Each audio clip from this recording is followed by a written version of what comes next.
Hello students, जैसा कि मैंने आपको बताया था क्यूबिक पॉलिनोमियल क्या होता है, लीनियर पॉलिनोमियल क्या होता है और क्वाड्रेटिक पॉलिनोमियल क्या होता है। फिर से एक बार रिवाइज करा रहे हैं। लीनियर पॉलिनोमियल क्या होता है? जिस पॉलिनोमियल की डिग्री 1 होती है उसको हम कहते हैं लीनियर पॉलिनोमियल। जिस पॉलिनोमियल की डिग्री 2 होती है उसको हम लोग कहते हैं क्वाड्रेटिक, और जिस पॉलिनोमियल की डिग्री 3 होती है उसको हम कहते हैं क्यूबिक पॉलिनोमियल।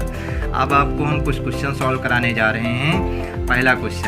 पहले क्वेश्चन में आपको बताना है कौन सा पॉलिनोमियल इसमें लीनियर है, कौन सा क्वाड्रेटिक है और कौन सा क्यूबिक है। चलिए सॉल्व करते हैं। पहला क्वेश्चन x² + x। अगर हम देखें तो इस पॉलिनोमियल की डिग्री कितनी है? 2। क्यों? क्योंकि वेरिएबल की हाईएस्ट पावर को ही हम क्या कहते हैं? डिग्री। तो इसमें हाईएस्ट पावर कितनी है? 2, यानी इस पॉलिनोमियल की डिग्री 2 है। इसका मतलब ये क्वाड्रेटिक पॉलिनोमियल है। इसी प्रकार x - x³, इसकी डिग्री कितनी है? 3। इसका मतलब ये क्यूबिक पॉलिनोमियल है। y + y² 2 + 4, ये आपका क्वाड्रेटिक पॉलिनोमियल है क्योंकि इस पॉलिनोमियल की डिग्री कितनी है? 2। 1 + x, ये आपका लीनियर पॉलिनोमियल है। लीनियर पॉलिनोमियल इसलिए है क्योंकि इस पॉलिनोमियल की डिग्री कितनी है? 3। इसी प्रकार 3t देखें तो ये भी आपका एक लीनियर पॉलिनोमियल है क्योंकि इस पॉलिनोमियल की डिग्री कितनी है? 1। क्यों? क्योंकि t की पावर 1 यानी हाईएस्ट पावर 1, यानी ये लीनियर पॉलिनोमियल है।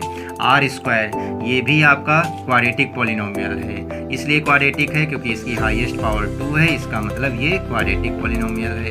अब कोफिशिएंट क्या होता है? Term multiplied quantity in a term is called coefficient. For example ले लीजिए, कहने का मतलब है कि टर्म में मल्टीप्लाइड जो नंबर लिखे रहते हैं उसी को हम लोग कहते हैं कोफिशिएंट। एग्जाम्पल ले लीजिए, जैसे आपसे कोई पूछे 4x² में x² का कोफिशिएंट क्या है, तो x² का कोफिशिएंट x² के साथ में कौन सा नंबर लिखा है? 4, यानी x² का कोफिशिएंट 4 है। इसी प्रकार x² + 5y में अगर आपसे कोई पूछे y का कोफिशिएंट क्या है, तो y के साथ में कौन सा नंबर लिखा है? 5, यानी इसमें y का जो कोफिशिएंट होगा वो 5 होगा। आपको इस क्वेश्चन में बताना है कि x² का कोफिशिएंट क्या होगा। पहला क्वेश्चन 2 + x² + x। अगर हम देखें तो x² के साथ में कौन सा नंबर लिखा है? 1। देख सकते हैं x² को आप क्या लिख सकते हो? 1 × x²। तो x² के साथ में कौन सा नंबर लिखा? 1, यानी इस पॉलिनोमियल में x² का जो कोफिशिएंट होगा वो कितना होगा? 1। Question number 2, 2 - x² + x³।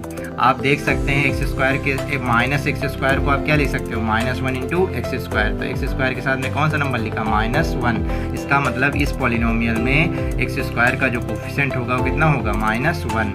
इसी प्रकार π/2 × x² + x में x² के साथ में कौन सा नंबर लिखा है? π/2, यानी x² का कोफिशिएंट क्या होगा? π/2। √2x - 1, इसमें x² का टर्म है ही नहीं है। इसका मतलब है there is no coefficient of x², यानी इसमें x² का कोफिशिएंट फाइंड आउट नहीं किया जा सकता है। एक आपको नोट हम बता रहे हैं, जैसे मान लीजिए 4x² में अगर आपसे कोई पूछ ले y का कोफिशिएंट क्या होगा, तो y को छिपा लीजिए, बचा क्या? 4x², यानी इसमें y का कोफिशिएंट क्या होगा? 4x²।